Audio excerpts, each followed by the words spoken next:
Hi, my name is Sandeep, a developer advocate on the Google Cloud Platform. Welcome to the Google Data Center at the Dalles, Oregon. Take a look around. Before we go inside, we need to make sure that we have the appropriate security clearance. Most Google employees can't even get in here. So let's go on a special behind-the-scenes tour.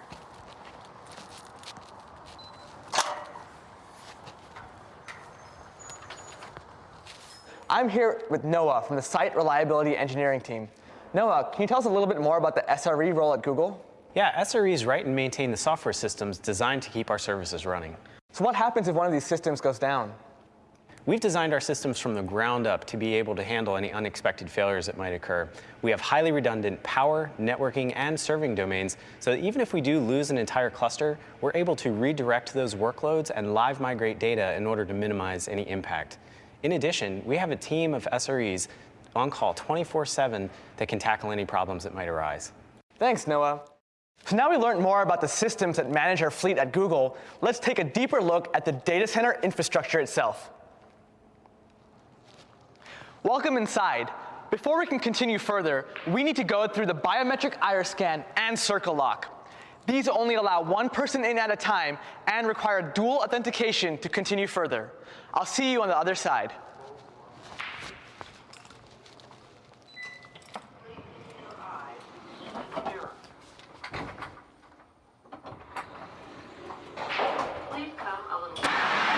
Welcome to the data center floor. As you can tell, we have a lot of servers, and this is a single cluster in a single floor in a single building. Managing all of these servers on a global scale is quite a challenge. To utilize our fleet, we use tools such as Borg, Colossus, and Spanner. You may be familiar with similar tools such as Kubernetes, Google Cloud Storage, and BigQuery. Now, these tools allow Google engineers and cloud customers to more easily manage infrastructure, allowing everyone to build innovative and scalable applications.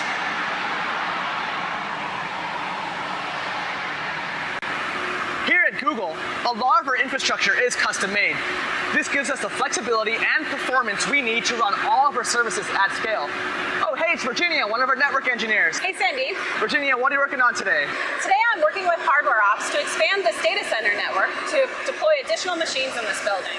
Our fleet is constantly growing to support new capacity for Google products and our cloud customers. That sounds like a lot of work to be constantly adding capacity around the globe. Well, we've designed our network so that this kind of capacity growth isn't very hard.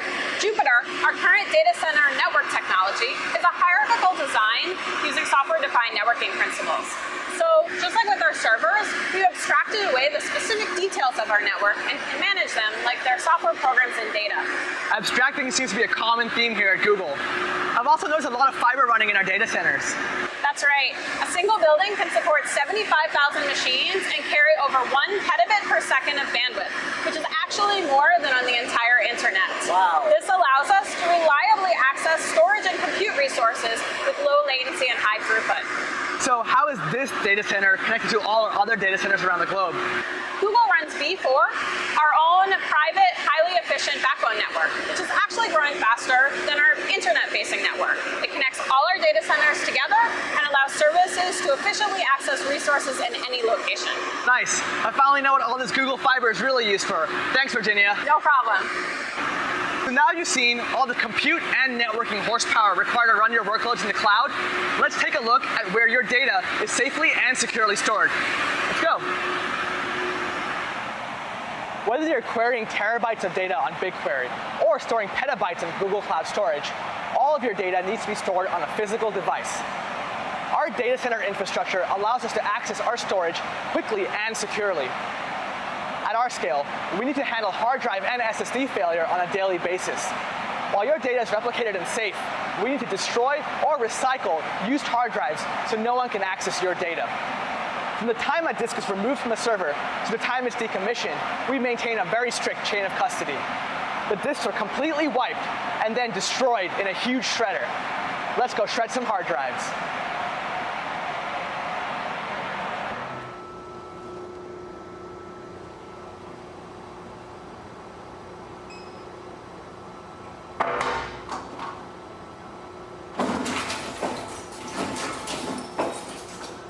Data centers, but it doesn't end there. we need to cool and power our infrastructure in an environmentally sustainable and reliable way. Let's take a look at how we cool our servers. Welcome to the mechanical equipment room. Looks pretty cool, doesn't it?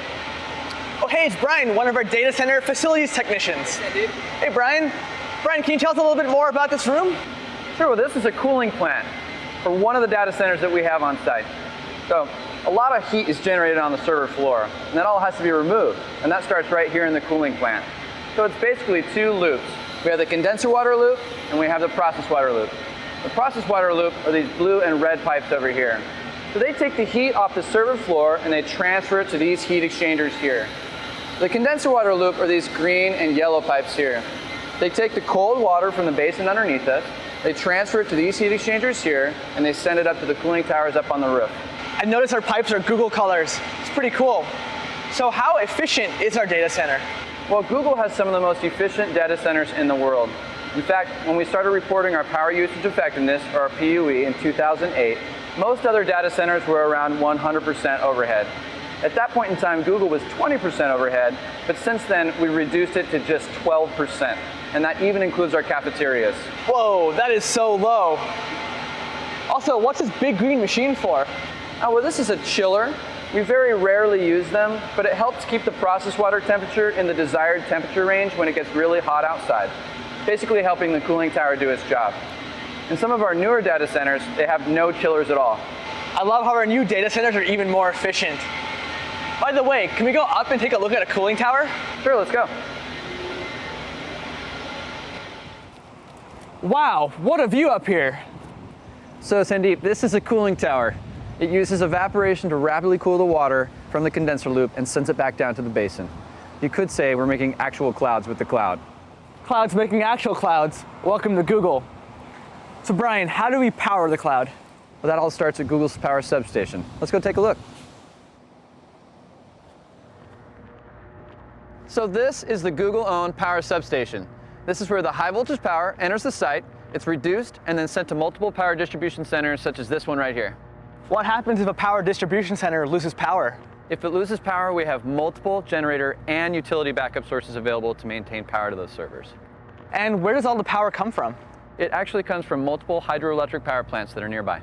I love how Google uses reliable green energy whenever possible. We are 100% carbon neutral, actually. That's pretty cool. You know, it seems like Google builds reliability from the ground up, from the power and cooling all the way to the software systems that manage our fleet. Thanks for showing me around, Brian. No problem. Have a great day.